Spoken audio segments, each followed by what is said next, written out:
Ağzın abı kaya demdem çeşmesi aynal vakısunun layo gözülsen. Ah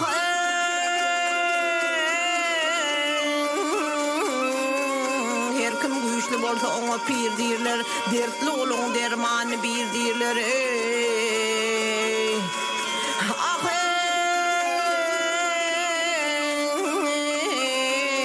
qağının qoğusun şağılir dirler. Ağvalı bennenin payı can gözülsen.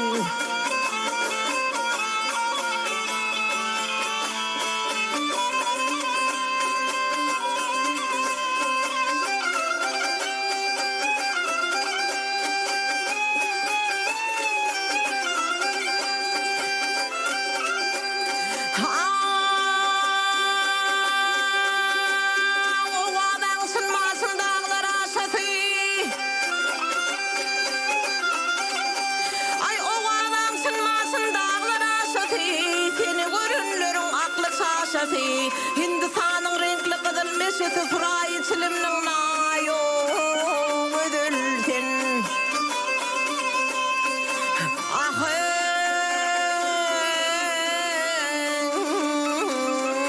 mağtumulu haktan sırın gizlese dişini uşudun yalan sözüyse. Ah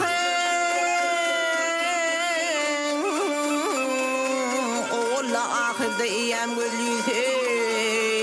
Garip biçarenin payı can gözülsen.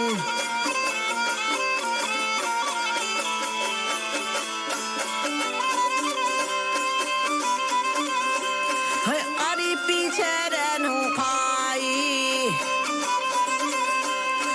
gözülsen bakay.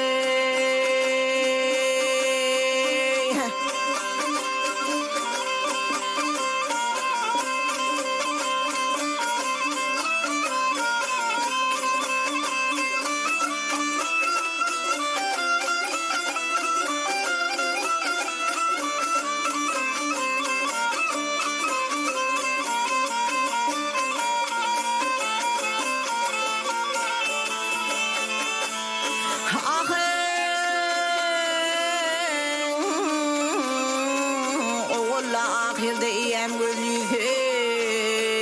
Garip bir serenin ıgvalı bennenin payı can gözülsen.